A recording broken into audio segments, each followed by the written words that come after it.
Hello dear students, very good evening. तो आज अगला लेक्चर देख रहे हो आप लोग, लैटिस एनर्जी पढ़ रहे हैं, है ना। लैटिस एनर्जी एक बहुत इंपॉर्टेंट टाइप की एनर्जी है। अभी मैं आपको दो चीज़ें बताने वाला हूँ, ध्यान से सुनिएगा। कभी भी किसी कंपाउंड की सॉल्युबिलिटी चेक किया है क्या? पानी में डाला तो सॉल्युबिलिटी के बारे में आपने कुछ पढ़ा होगा, कंपाउंड सॉल्युबल होता है या नहीं होता है। कुछ कंपाउंड पानी में डाल के क्या होते हैं, सॉल्युबल हो जाते हैं, और कुछ कंपाउंड ऐसे भी होते हैं जो वाटर में जाने के बाद सॉल्युबल नहीं होते हैं। आज बेसिकली जो मैं आपको सिखाऊंगा उसी सॉल्युबिलिटी से रिलेटेड कि कौन कौन से वो चीज़ें हैं जो किसी कंपाउंड की सॉल्युबिलिटी या आयनिक कंपाउंड की सॉल्युबिलिटी के बारे में बात करती है। ठीक है, सो लेट्स स्टार्ट कि आज हम लैटिस एनर्जी पढ़ेंगे, मगर उससे पहले जानो जरा कि सॉल्युबिलिटी जो होता है वो किन चीज़ों पर डिपेंड करता है। दो बेसिकली जो सॉल्युबिलिटी है, दो बेसिकली फैक्टर्स हैं जिस पर डिपेंड करता है। तो सॉल्युबिलिटी ऑफ आयनिक कंपाउंड जो हैं, आयनिक कंपाउंड्स, अब ध्यान दीजिएगा, इन दो चीज़ों पर डिपेंड करता है। पहले का नाम है लैटिस एनर्जी, जो आज हम लोग पढ़ने वाले हैं।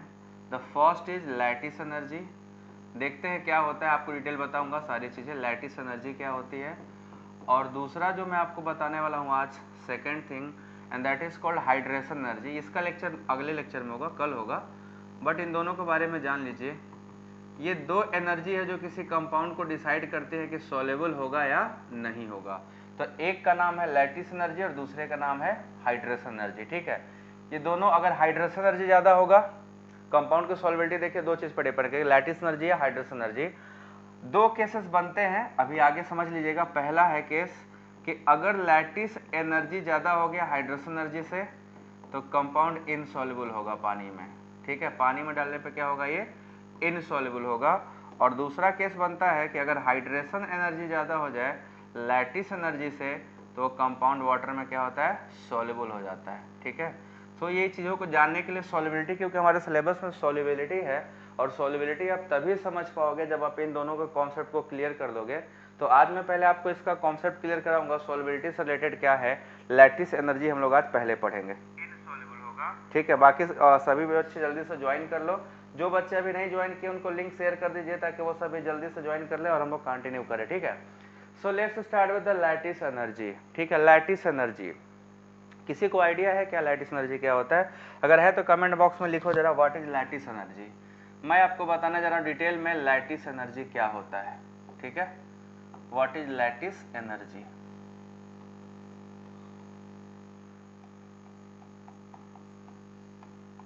जिसको कुछ भी पता हो बता सकता है।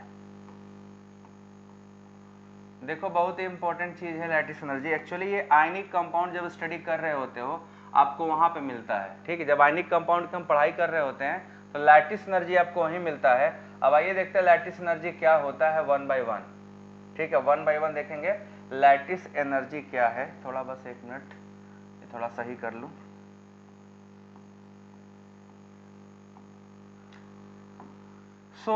लैटिस एनर्जी के बारे में बेसिकली जो डिस्कशन है हमारा, वो आयनिक कंपाउंड में लैटिस एनर्जी की बात करते हैं। ठीक है, आयनिक कंपाउंड जहां होते हैं वहीं पे लैटिस एनर्जी आता है। तो पहले आप देखो, लैटिस एनर्जी जब पढ़ने जाओगे तो आपको आयनिक कंपाउंड के बारे में थोड़ा आइडिया होना चाहिए। आप जरा ये बताओ कि जो आयनिक बॉन्ड बनते हैं, आयनिक कंपाउंड बनते हैं, वो कैसे बनते हैं? किसी को पता है? आयनिक बॉन्ड जो आपने पढ़ा होगा, आयनिक बॉन्ड होते हैं, आयनिक बॉन्ड कैसे बनते हैं? आयनिक बॉन्ड कभी पढ़ा है क्या? आयनिक बॉन्ड कैसे बनते हैं? आयनिक बॉन्ड का फॉर्मेशन बताइए। जब कोई कैटायन जब किसी एनायन से कंबाइन करता है, ठीक है, तो गैसियस कैटायन कंबाइन करता है गैसियस एनायन से, ये एकदम फिक्स है। तो लैटिस एनर्जी में क्या होता है कि जब कोई गैसियस कैटायन किसी गैसियस एनायन से कंबाइन करके 1 मोल आयनिक सॉलिड बनाएगा, ध्यान रहे एकदम फिक्स है, 1 मोल आयनिक सॉलिड बनाएगा। द नंबर ऑफ गैसेस होता क्या है, the gaseous when A gaseous cation combined with A gaseous anion and form 1 mole of ionic solid, the huge amount of energy released, that release energy is called lattice energy। तो जब हम क्या कर रहे होते हैं, किसी गैसियस कैटायन, मान लो कि हमारा कोई कैटायन है M+, ठीक है, ये गैस फॉर्म में होना चाहिए, ये कंबाइन करता है किसी X- से, ये भी गैस फॉर्म में होना चाहिए, और ये क्या बना दे Mx, बट ये Mx कैसा होना चाहिए, सॉलिड। और यहाँ पे क्या होता है, एनर्जी रिलीज होती है। ठीक है, यहाँ पे एनर्जी क्या होती है, रिलीज होती है, and that release energy is called lattice energy. ये हमेशा निगेटिव होता है। लैटिस एनर्जी क्या होगा, हमेशा नेगेटिव होता है। तो this is the amount of energy release when A gaseous cation combine with A gaseous anion and form 1 mole ionic solid. तो पहले तो आप इसका डेफिनेशन अच्छे से याद रखिएगा, डेफिनेशन में इसके बहुत इंपॉर्टेंट चीजें हैं, क्योंकि आपको पता नहीं होगा तो आप गड़बड़ कर दोगे। तो लिखो when A gaseous cation combine with, when a gaseous cation combine with a gaseous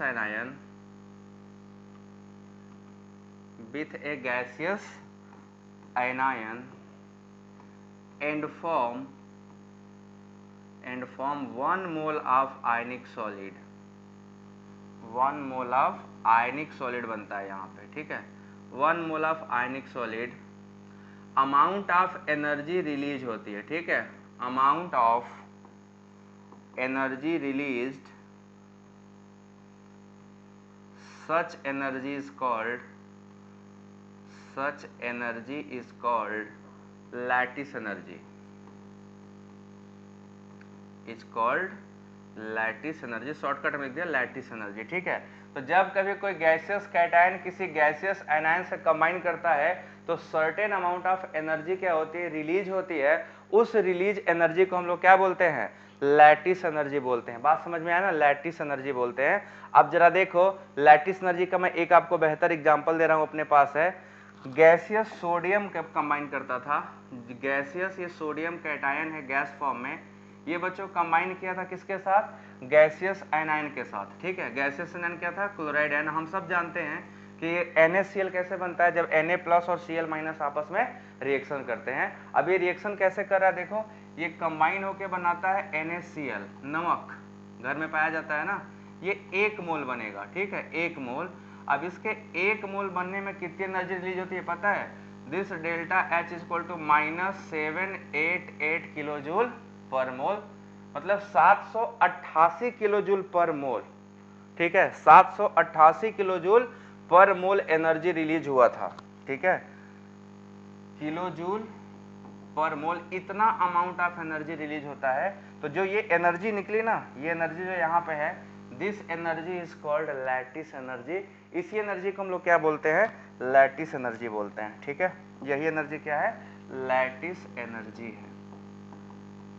बात समझ में आई सभी को, एकदम सिंपल डिफिनेशन क्या है, गैसियस कैटायन, ये आपका क्या है, कैटायन है, कंबाइन किससे किया, आयनायन से, और क्या बना दिया, ये आपका आयनिक सॉलिड है, आयनिक सॉलिड। इस पूरे प्रोसेस में आपका एनर्जी रिलीज होता है। तो आप ऐसे भी, दूसरा डिफिनेशन भी है इसका, दूसरे तरीके से भी डिफाइन किया जाता है, वो जरा देख लो कैसे है, इसका रिवर्स, ठीक है ना। तो 1 मोल आयनिक सॉलिड को डिसोसिएट करके गैसियस कैटायन और गैसियस एनायन बनाने में जो एनर्जी लगेगी, तो अगर आप इधर से रिवर्स जाओगे तो ये प्लस हो जाएगा, बस मैग्नीट्यूड सेम रहेगा, बस साइन बदलता है, ठीक है ना। तो अगर किसी आयनिक सॉलिड को तोड़ने के लिए बात करोगे तो लैटिस एनर्जी का डेफिनेशन सिर्फ साइन बदल दोगे, बाकी डेफिनेशन वही रहेगा कि when 1 mole ionic solid is dissociated into its gaseous cation and gaseous anion, such energy is called lattice energy, ठीक है। या amount of energy required to dissociate 1 mole of ionic solid into its gaseous cation and gaseous anion, such energy is called lattice energy। तो हमारा यही lattice energy होता है, but हमेशा आप डेफिनेशन सीधा वाला लिखिएगा, ये ज़्यादा पावरफुल है, ज़्यादा अच्छा इससे समझ में आएगा। तो सबसे पहले तो आपको दिखाई दिया लैटिस एनर्जी क्या है, निकली है। तो बच्चों बताओ ये स्टेबलाइजिंग एनर्जी है कि डिस्टेबलाइजिंग, सभी लोग बताना जरा, तो फिर जल्दी से करो कमेंट सेक्शन में, जरा मैं देखूं आप लोग क्या बताते हो। लैटिस एनर्जी निकल रहा है, स्टेबलाइजिंग है कि डिस्टेबलाइजिंग है, सभी लोग वीडियो को लाइक कर दो जरा जल्दी से, और जो बच्चे चैनल सब्सक्राइब नहीं किए वो लोग जल्दी से चैनल सब्सक्राइब कर लो फट से, और जल्दी कमेंट सेक्शन बताओ स्टेबलाइजिंग एनर्जी है, डिस्टेबलाइजिंग एनर्जी है।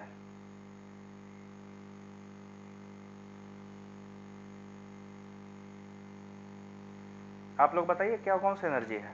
देखो बच्चों सबसे पहले ये बताओ, इलेक्ट्रोस्टैटिक फोर्स ऑफ अट्रैक्शन समझते हो, हाँ। अभी आपके यहाँ पे मैं लिखने वाला हूँ कैरेक्टरिस्टिक्स ऑफ लैटिस एनर्जी, चलो पर लिख लिया जाए, हेडिंग डाल लिया जाए कैरेक्टरिस्टिक्स ऑफ लैटिस एनर्जी। कुछ इनके इंपॉर्टेंट कैरेक्टरिस्टिक्स होते हैं, कैरेक्टरिस्टिक्स ऑफ लैटिस एनर्जी।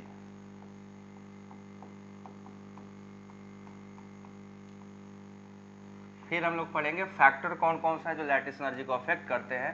सबसे पहले इनके कुछ कैरेक्टरिस्टिक्स हैं। देखिए आपने क्या कमेंट किया, स्टेबलाइजिंग, डिस्टेबलाइजिंग। कुछ लोगों ने डिस बोला, कुछ लोगों ने स्टेबलाइजिंग बोला, मतलब आपस में ही कॉन्ट्राडिक्शन, कोई बात नहीं। देखो सबसे पहला लैटिस एनर्जी जो होता है ये रिलीज होता है, ठीक है ना, रिलीज होता है, मतलब कि पूरा जो प्रोसेस है वो एक्सोथर्मिक है। कौन सा प्रोसेस है, एक्सोथर्मिक है। और अगर किसी सिस्टम से एनर्जी रिलीज हो रही है तो सिस्टम को स्टेबलाइज करता है, ठीक है ना, सिस्टम को स्टेबलाइज करता है। तो यहाँ पे सबसे पहला कैरेक्टरिस्टिक क्या है, it is a stabilising energy, ठीक है, ये क्या है, स्टेबलाइजिंग एनर्जी। मतलब ये हो गया, निगेटिव साइन क्या बताता है कि एनर्जी रिलीज हुआ है, ठीक है ना, निगेटिव साइन बताता है आपका एनर्जी रिलीज हुआ है, एनर्जी रिलीज हुआ है। तो स्टेबलाइजिंग एनर्जी नेगेटिव साइन में हमेशा आएगा, मतलब कि रिएक्शन क्या है, हमेशा एक्सोथर्मिक है, ये हमेशा हीट इवॉल्व करता है। तो it is an exothermic process, है ना, it is an exothermic process. साफ साफ देख लो, इसमें हीट निकल रहा है, मतलब ये क्या, एक्सोथर्मिक प्रोसेस हुआ, इसमें हमेशा हीट निकलेगा। तीसरा इंपॉर्टेंट कैरेक्टरिस्टिक ये है कि जितना ज्यादा अमाउंट होगा सिस्टम उतना ज्यादा स्टेबलाइज होगा। तो इफ द साइन जो आपका मैग्नीट्यूड है बढ़ता जाएगा तो आपका स्टेबलाइजिंग क्या होगा, बढ़ता जाएगा। मतलब higher the value of lattice energy stronger will be the strength of ionic solid, ionic solid उतना ज्यादा मजबूत हो जाएगा, ठीक है। दूसरा आपका higher will be the magnitude of lattice energy, magnitude of lattice energy, मतलब लैटिस एनर्जी जितना हाई होगा higher will be the strength of ionic compound, higher will strength of ionic compound, ठीक है, उतना मजबूत हो जाएगा। अब देखो अगर मजबूत हो गया तो आप बताओ सॉल्युबिलिटी बढ़ेगी घटेगी, पानी में आसानी से सॉल्युबल होगा कि डिफिकल्ट हो जाएगा सॉल्युबल होना, जल्दी बताइए सभी लोग।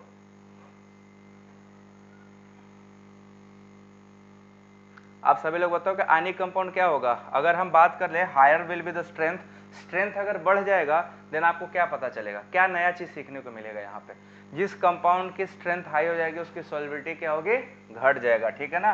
तो compound having high lattice energy, compound having high lattice energy insoluble in water, वो क्या होते हैं, पानी में इनसॉल्युबल हो जाते हैं। ये बात याद रखिएगा अच्छे से कि अगर आपको कहीं क्वेश्चन आया कि why this compound is insoluble in water, तो आप रीजन दीजिएगा उसकी लैटिस एनर्जी ज्यादा होगी, है ना, लैटिस एनर्जी ज्यादा होगी तो क्या होगा, वो सॉल्युबिलिटी उसकी खराब हो जाती है, ठीक है। सो इसको मैंने इसलिए डब्बे में डाल दिया। Compound having high lattice energy insoluble in water, उनकी सॉल्युबिलिटी पानी में क्या होती है, कम हो जाती है। और इसके बाद जो नेक्स्ट कैरेक्टरिस्टिक है एक और इम्पोर्टेंट, वो है जिन कंपाउंड की लैटिस एनर्जी हाई होगी उनका मेल्टिंग और बॉइलिंग पॉइंट भी हाई होगा। तो compound having high lattice energy will have high melting and boiling point, ठीक है। सो compound having high lattice energy have high MP and BP, ठीक है, उनका मेल्टिंग और बॉइलिंग पॉइंट भी क्या रहेगा, ज्यादा रहेगा। अब इन सारी बातों को आप वन बाय वन एक्सप्लेन अभी कर देता हूं, तुरंत अभी देखना एक्सप्लेनेशन आएगा, आप समझ में आ जाएगा तुमको, ठीक है। ये बात सभी लोग बताओ क्लियर हुआ, सभी बच्चों को ये इतनी बातें समझ में आई, 1 2 3 4 5, 5 कैरेक्टरिस्टिक्स हैं जो लैटिस एनर्जी के लिए होती हैं। अब इनमें कुछ इंपॉर्टेंट बात मैं आपको बताने वाला हूं कि कौन से वो फैक्टर्स हैं जो लैटिस एनर्जी को घटाते या बढ़ाते हैं, और हमें कैसे पता चलेगा कि किस कंपाउंड की लैटिस एनर्जी हाई होगी किसकी लो होगी। क्या आप आंख से देख के बता सकते हो, कि आपको पता चल जाएगा। अगर मैं 2 कंपाउंड यहाँ लिख दूं और बताऊं ही ना कौन कौन से फैक्टर लगते हैं, तो क्या आप एक्सप्लेन कर ले जाओगे, नहीं कर पाओगे, हाँ नहीं कर पाओगे, मैं जानता हूं। So let's start with the factors affecting lattice energy. यहां तक सभी को क्लियर है? सभी लोग लाइक मारते चलो एकदम फटाफट, इसमें कोई कमी नहीं होना चाहिए। दो ही काम तो आपको अच्छे से करना है, एक पूरी क्लास करना है और दूसरा वीडियो को लाइक कर देना है, बाकी सब मैं संभाल लूंगा, ठीक है, टेंशन ना लो। So let's start factors affecting lattice energy.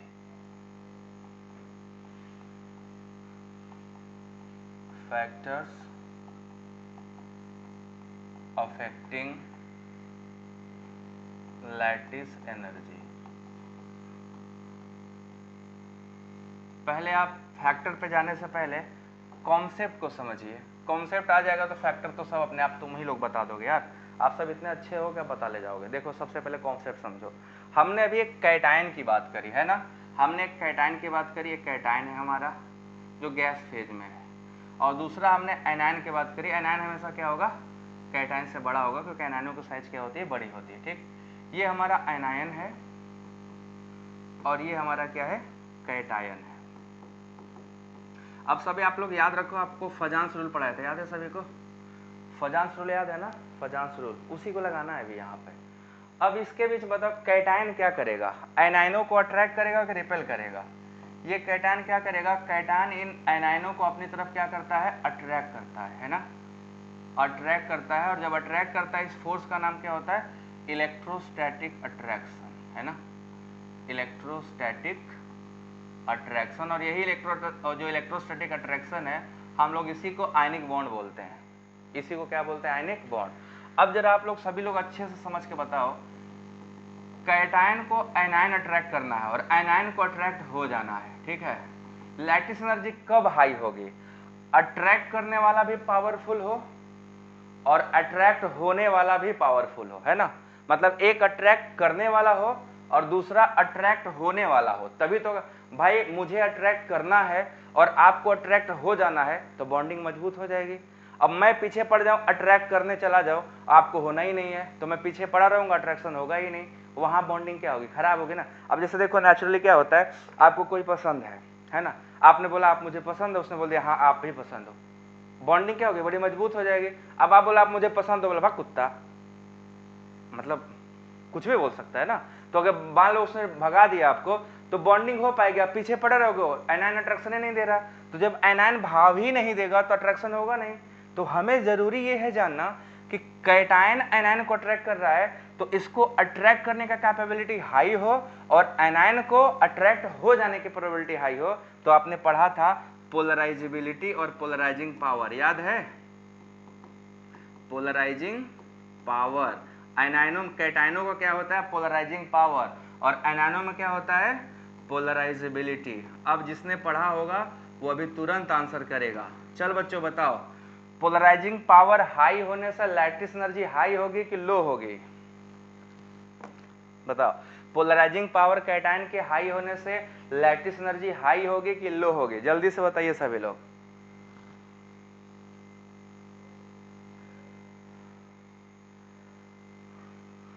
Polarising power cation की बढ़ेगी तो क्या होगा, लैटिस एनर्जी बढ़ेगी कि घटेगी?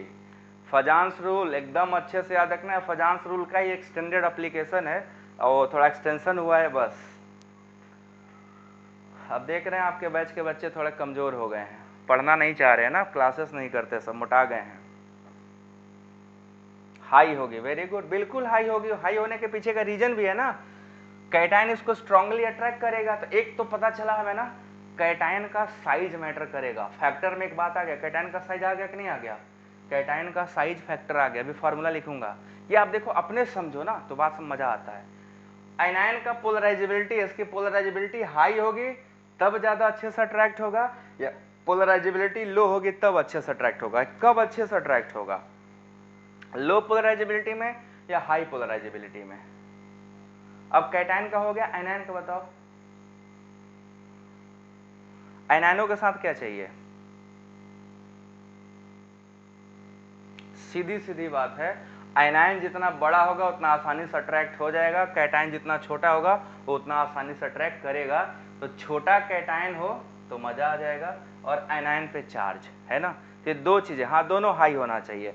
Now we have a formula, ठीक है ना, now we have a formula. Formula है जिससे हम लैटिस एनर्जी कैलकुलेट करने का फैक्टर अफेक्टिंग पढ़ते हैं। तो चलो देखो क्या है फॉर्मूला। अगर हम जनरल फॉर्मूला बताएं फैक्टर अफेक्टिंग में, तो जो लैटिस एनर्जी होता है, ठीक है, lattice energy this is directly proportional to charge of cation into charge of anion upon radius, ठीक है ना। रेडियस हो गया मतलब आर, उसका क्या होगा साइज। एक तो ये फॉर्मूला है, और एक दो साइंटिस्ट ने मिलकर एक इक्वेशन दिया था जिसका नाम है बॉर्न-लैंडे इक्वेशन, ठीक है ना, बॉर्न-लैंडे इक्वेशन। तो जरा देख लो पूरा इक्वेशन भी याद रखना, बॉर्न-लैंडेज इक्वेशन, ठीक है। इसी इक्वेशन से फॉर्मूला आया है, और ये बहुत ही इंपॉर्टेंट इक्वेशन है, क्योंकि आगे मैं आपको एक फॉर्मूला बताऊंगा, पढ़ाऊंगा एक टॉपिक जिसका नाम है बॉर्न-हार्बर साइकिल। इसी टॉपिक का अगला वर्जन है वो इसमें हम नहीं पढ़ा सकते, अलग चीज़ है, वो अलग चीज़ है, ठीक है। उसमें आपका ये आएगा बॉर्न-लैंडे इक्वेशन।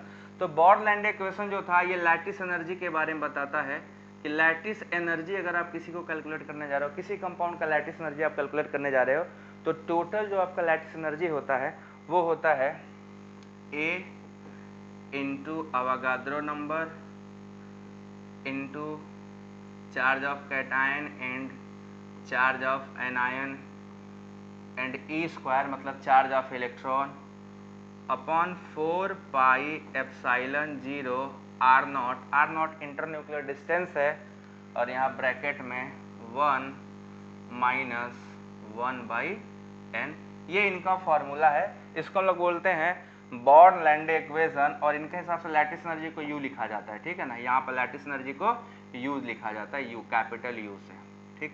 लैटिस एनर्जी क्या होता है, कैपिटल यू, इसी को हम लोग लैटिस एनर्जी कहते हैं।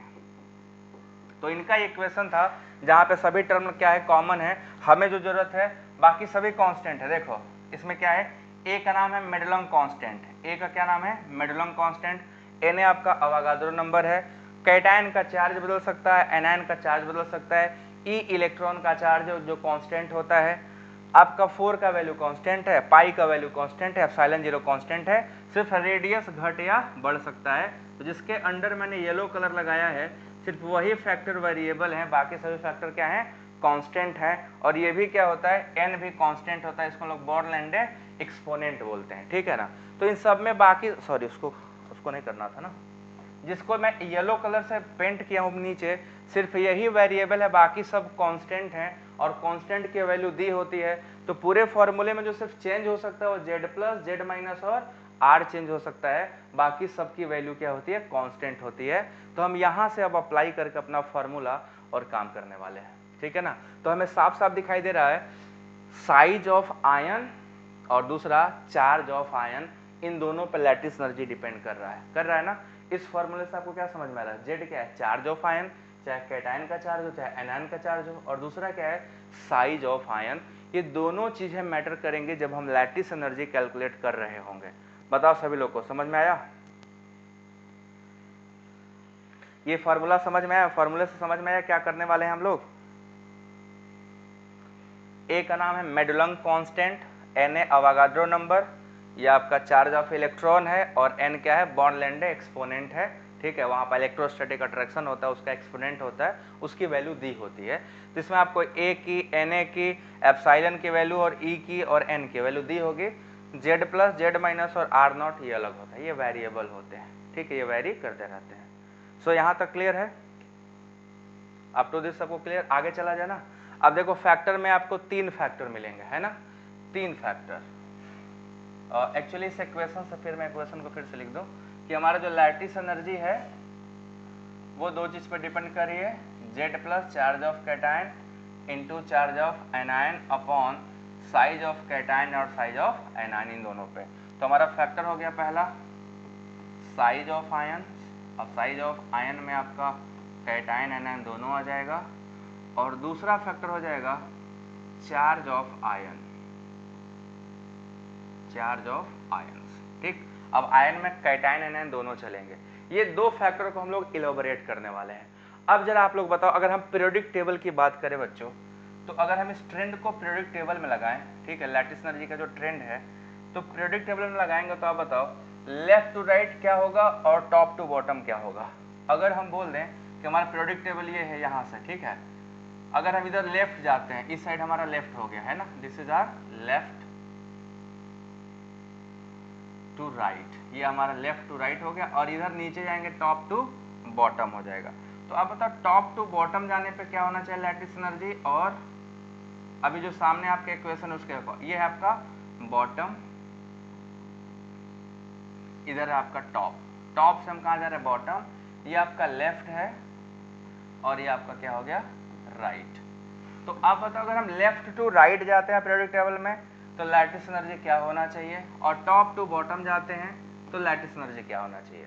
सभी लोग लिखो कमेंट सेक्शन में, उसके बाद हम और स्पेसिफिक होंगे, हर एक चार्ज पे हर एक आयन पे 1 बाय 1 आएंगे। चलो बच्चों बताओ लेफ्ट टू राइट पहले बताओ क्या होगा। अगर हम लेफ्ट टू राइट जाएंगे तो लैटिस एनर्जी हाई होगा कि लो होगा। लेफ्ट टू राइट जाने पे ठीक है, लेफ्ट टू राइट जाने पे लैटिस एनर्जी हाई होगा, क्योंकि लेफ्ट टू राइट जाने पे साइज छोटी होती है, याद है ना, ये इतना बड़ा साइज इधर जाओगे तो क्या होगा इत्तू सा हो जाता है, छोटू सा साइज घटता है, और टॉप टू बॉटम जाने पे क्या होता है साइज बढ़ जाता है, ये इतना बड़ा हो जाएगा, है ना, जो इतना था अभी अब ये इतना बड़ा हो जाएगा, साइज बड़ा हो गया लार्ज साइज। तो आपने पढ़ा अभी लार्ज साइज होगा, आर साइज है तो लैटिस एनर्जी घटेगी, तो यहाँ पे क्या होगा लो। टॉप टू बॉटम जाने पर लैटिस एनर्जी डिक्रीज करती है, और लेफ्ट टू राइट जाने पर लैटिस एनर्जी क्या करेगी इंक्रीज होगी। तो इधर हम जब देखेंगे इस साइड तो ये इंक्रीज करेगा, इधर इंक्रीज, और इधर अगर हम बात करेंगे तो डिक्रीज करेगा। बोलो बच्चों समझ में आया कि नहीं, इतनी बात समझ में आई, यहां से हमने प्रोडक्ट टेबल लिया था यहां से, ठीक। ये बात पहले बताओ क्लियर हुआ कि नहीं सभी को, अप टू दिस सबको क्लियर है, अच्छे से देखो और बताओ हाँ या ना।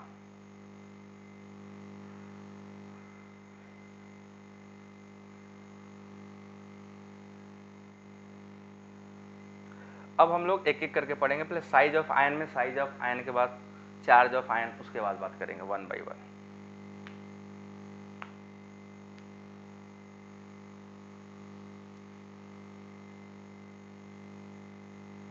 सही है ना, सब आगे चला जाए नेक्स्ट आ जाओ। सबसे पहला फैक्टर है साइज ऑफ आयन, हम लोग पहला पढ़ेंगे कि साइज ऑफ आयन कैसे अफेक्ट कर रहा है लैटिस एनर्जी को। Size of ion, let's start with the size of ion. Size of ion और लैटिस एनर्जी में क्या रिलेशन है, साइज ऑफ जो भी आयन हो, कैटायन हो या एनायन हो, inversely proportional to lattice energy, मतलब कि अगर साइज आयन का बढ़ेगा तो लैटिस एनर्जी क्या होगी घटेगी।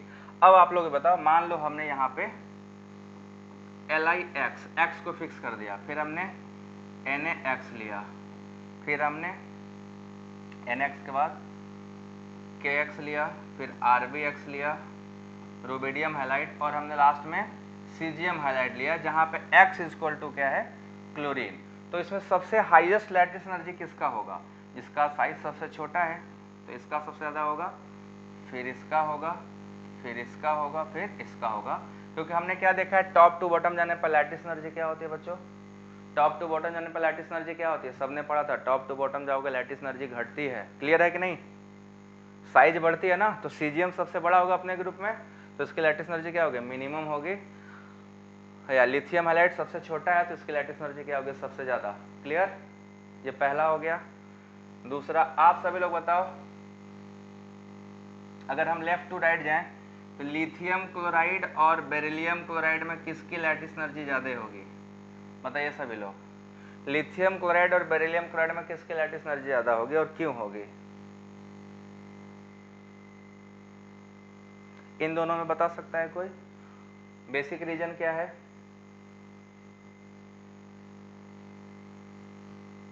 पहले क्या है कौन सा ज्यादा होगा यही बता दो, उसके बाद तो बाकी पता चल ही जाएगा।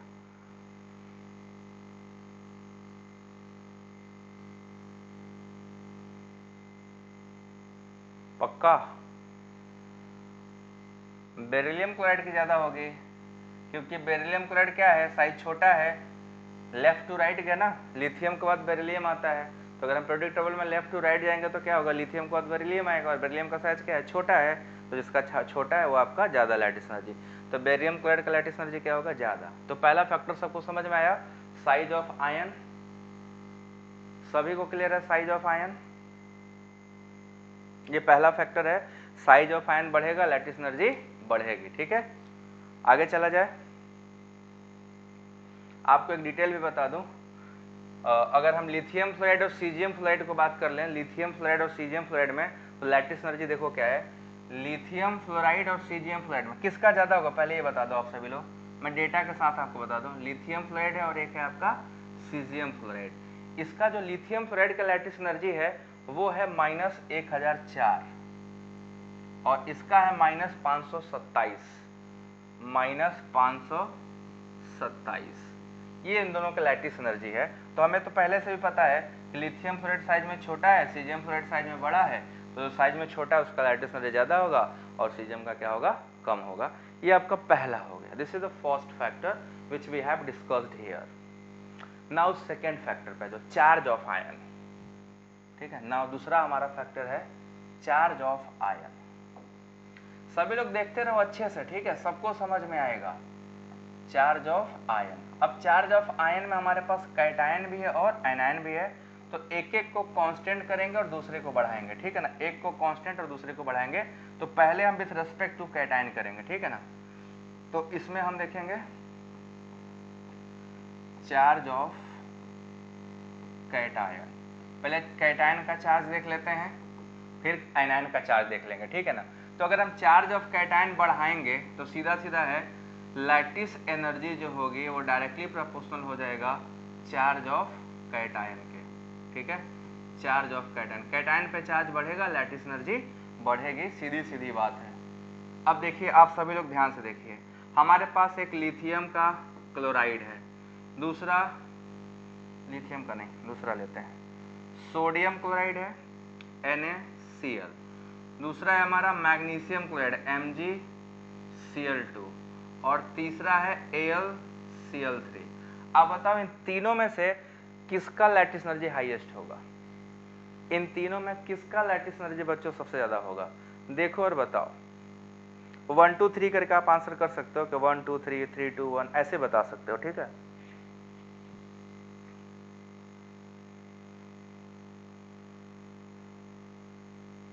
देख के बताइए सभी लोग किसका सबसे ज्यादा होगा।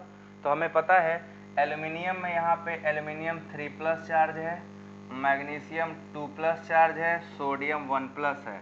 तो कैटायन पे चार्ज सबसे ज़्यादा एल्यूमिनियम पे है, तो तीसरे का लैटिस एनर्जी मैक्सिमम, फिर मैग्नीशियम का, फिर सोडियम क्लोराइड का।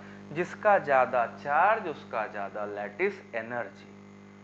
मैग्नीशियम क्लोराइड कौन बता, 3 1 2 क्यों, 3 2 1 क्यों, 3 2 1 होगा भाई, मैग्नीशियम 2+ है। 3 1 2 1 2 3 1 2 3 नहीं, 3 2 1, यस 3 2 1। ध्यान से, लापरवाहियत नहीं, ध्यान से। ये क्लियर हुआ सबको? ये पहला था जब हम किसके रेस्पेक्ट में बात किए, चार्ज ऑफ कैटायन के। हमने एनायन कॉमन रखा, कैटायन बदल दिया, ठीक है। एनायन कॉमन रखा, कैटायन बदल दिया। अब विथ रेस्पेक्ट टू एनायन बात करेंगे, ठीक है, चार्ज ऑफ एनायन का। दूसरा हमारा है charge of anion, B part इसका हो जाएगा चार्ज ऑफ एनायन। तो चाहे कैटायन का चार्ज हो चाहे एनायन का, लैटिस एनर्जी तो चार्ज के डायरेक्टली प्रोपोर्शनल है, lattice energy directly proportional to charge of anion. ये फार्मूला तो हमारे पास आ ही चुका है पहले से ही। आइए अब इसको लगा काम कर लेते हैं। अब जरा देखो, अगर हम बोल दे लिथियम फ्लोराइड, लिथियम ऑक्साइड और लिथियम नाइट्राइड, इन तीनों में सबसे ज्यादा लैटिस एनर्जी किसका होगा? इन तीनों में सबसे ज्यादा लैटिस एनर्जी किसका होगा? सभी लोग बताओ। Out of these three which of the following have highest lattice energy?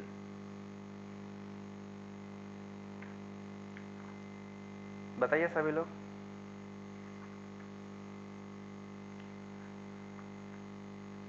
Comment करो जल्दी से।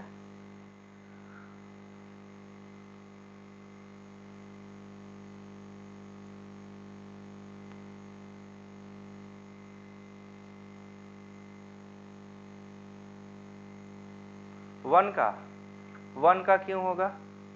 वन का कुछ भी बताओगे? हाँ, 1 में लिथियम में क्या है, फ्लोराइड है ना, फ्लोराइड का -1 होता है, ऑक्साइड का -2 होता है, नाइट्राइड का -3। नाइट्राइड कैसे एग्जिस्ट करता है, N3-, ऑक्सीजन कैसे एग्जिस्ट करता है, O-, फ्लोरीन कैसे एग्जिस्ट करता है, F-। तो सब में लिथियम कॉमन था, हमने क्या चेंज किया था, सिर्फ एनायन को। तो आपको एनायन देख के अच्छे से बताना चाहिए था ना, लिथियम नाइट्राइड। यस अनुराग बाबा तुम्हारा सही है, इसमें भी आंसर क्या होता, 3, 2 और 1।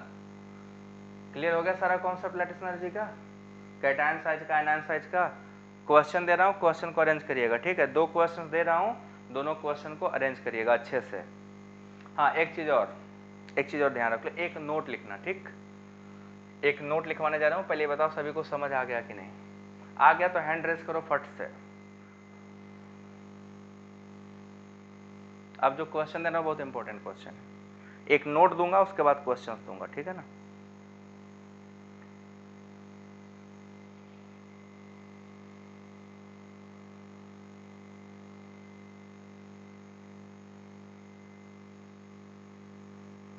Cl2 पीछे चल रहे हो, नोट देखो, ठीक है ना। नोट बड़ा इंपॉर्टेंट है, जरा याद रखिएगा। नोट में क्या है, जैसे यूनिवैलेंट का नाम सुने हो, univalent, uni plus divalent, di plus divalent. जैसे आपने देखो, ऐसे देखो, अगर हम किसी एल्कली मेटल की बात करें, LiCl, ठीक है, ऐसे ही हम बात LiCl नहीं लेते हैं, NaCl लेते हैं, कई सारे है ना। हम सबसे पहले लेंगे Na और Cl, दूसरा हम लेंगे MgO या MgCl2, और तीसरा हम लेंगे AlCl3, ठीक। एक तो ये सीरीज ले लिया, दूसरा सीरीज हम लेंगे Na2O, क्या करना है अभी पहले समझ लो, फिर लेंगे MgO और एल्यूमिनियम लेंगे Al2O3। देखो जरा ध्यान से, अगर हम यहाँ पे बात करें, तो अगर हम चार्ज की बात करें, तो यहाँ पे जो चार्ज का रेशियो है वो क्या है, 1:1, एक कैटायन एक एनायन, है ना। इसको यूनिवैलेंट बोलते हैं, एक कैटायन एक एनायन, है ना, एक कैटायन और एक एनायन, यूनिवैलेंट मतलब दोनों में एक एक वैलेंसी है, दोनों ने एक एक आयन के साथ कंबाइन किया, तो यूनिवैलेंट बोलते हैं, ठीक। इसमें देखो ये 1:2 का रेशियो है ना। 1:2 का रेशियो कहाँ से आया, चार्ज की वजह से, क्योंकि ये +2 चार्ज था और ये -1, ये +1 था, ये -1, ये आपका +3 है और ये -1, तो यहाँ जो रेशियो 1:2 क्या है, 3 है। तो 1:3 तभी आएगा जब चार्जेस ज्यादा होंगे। तो 1:1 यूनिवैलेंट, यूनिबाइवैलेंट, यूनिट्राइवैलेंट हो गया ना। इसमें हम बात करेंगे तो यहाँ आपको क्या दिखेगा, सोडियम +1 है और ये -2 है, तो यहाँ पे 2:1 का रेशियो है। यहाँ पे ये +2 है और ये -2 है, तो यहाँ रेशियो 2:2 का है, या 1:1। यहाँ पे अगर हम देखें तो टोटल एक एल्यूमिनियम पे 3+ और यहाँ पे 2-, टोटल अगर हम देखें तो ये क्या है, 2:3 आयन है। आयनों की बात हो रही है, चार्ज की बात नहीं है, 2:3 की बात। अब याद रखना, जिसका रेशियो ज्यादा है उसका सबसे ज्यादा क्या होगा, लैटिस एनर्जी होगा, ठीक है ना। तो जिसका सबसे ज्यादा वैल्यू है उसकी लैटिस एनर्जी सबसे ज्यादा होगी। यूनिवैलेंट की सबसे कम, यूनिबाइवैलेंट की उससे ज्यादा, यूनिट्राइवैलेंट की सबसे ज्यादा। तो आपको मिलेगा सबसे ज्यादा इसका है, फिर सबसे ज्यादा इसका है, ठीक है। फिर इन दोनों में देखो 2:1, 2:2, 2:3, तो 2:3 रेशियो सबसे हाई है, तो आपका क्या मिलेगा, इसका ज्यादा होगा और इसका ज्यादा होगा।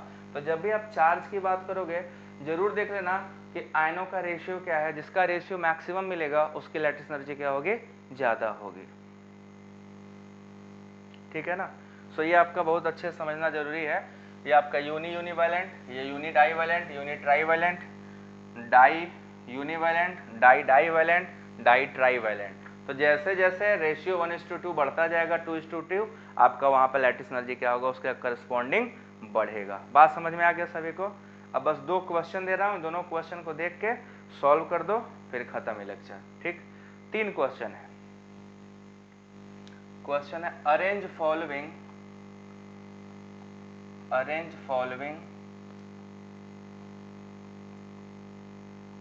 इन डिक्रीजिंग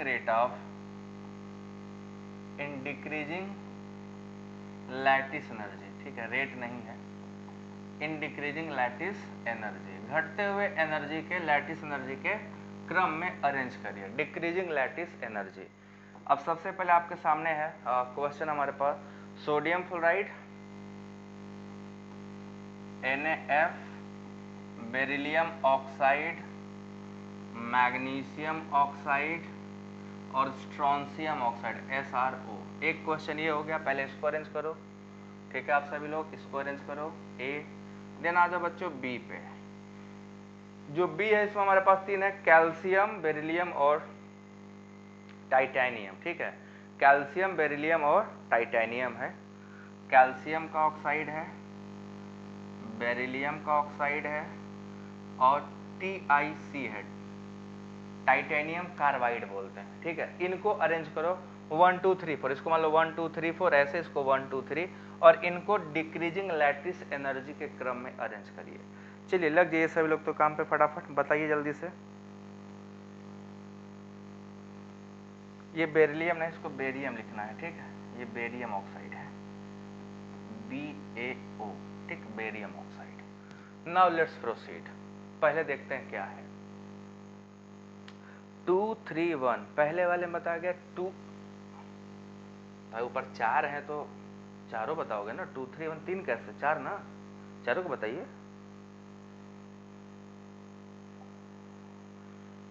देखो यहाँ पे जो रेशियो है 1:1 का है, ये आपका चार्ज देखो +2 और ये +2, 1:1 ये भी है, +2 +2। यहाँ पे कैटायन +1 का है, तो +1 से ज़्यादा +2 होगा, तो सोडियम सबसे लास्ट में जाएगा, तो पहला वाला सबसे आखिरी में जाएगा कि नहीं जाएगा भाई, जिस पर चार्ज ज़्यादा है उसका लैटिस एनर्जी ज़्यादा, ये तो एकदम जग जाहिर सी बात है, तो सबसे कम पहले का हो गया। अब इन दोनों में अगर बात करो तो हम पीरियोडिक टेबल में क्या पढ़ते हैं, बेरिलियम आता है, ठीक है, फिर आपका मैग्नीशियम आता है, फिर कैल्शियम आता है, फिर स्ट्रोंशियम आता है, तो टॉप टू बॉटम जाने पे साइज बड़ी हो गई है ना, तो साइज बड़ी हो गई, सबसे छोटा साइज किसका है, बेरिलियम का, तो हाईएस्ट किसका होगा, दूसरे वाले का, सेकंड का सबसे ज़्यादा, दूसरे का सबसे ज़्यादा, फिर तीसरे का, फिर चौथे का, सबसे कम किसका हो जाएगा, पहले का। देखो सभी लोग, पहले वाले का ऑर्डर होगा ना, 2 3 4 1, 3 1 2, 3 2 4, सबका गलत सलत आ रहा है, पता नहीं कैसे कर रहे हो तुम लोग। साइज देखो, कौन देखेगा साइज भाई, ये सब +2 वाले, +2 वाले +1 वाले से ज़्यादा होंगे, पक्का ज़्यादा होंगे, तो +2 वाले पहले लगा। अब +2 में किसका साइज देख लो, सब में चार्ज बराबर है, तो सबसे छोटा साइज बेरिलियम का, तो बेरिलियम सबसे टॉप पे आएगा, खत्म बात, नथिंग टू वरी।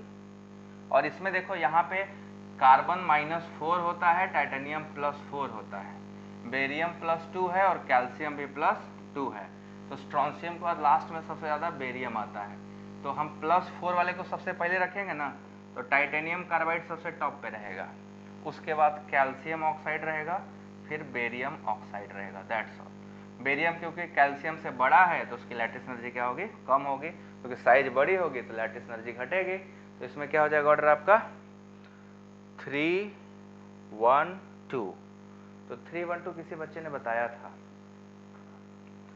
3 1 2 किसी नहीं बताया, सही बताओ सब लोग, आंसर रिट्रैक्ट करने से काम नहीं होगा, कॉन्सेप्ट को सही करो, कॉन्सेप्ट सही नहीं होने पे आंसर रिट्रैक्ट करना ही पड़ता है, ठीक है। 3 1 2, यस 3 1 2 सही है, 3 1 2 सही है, 3 1 2 सही है।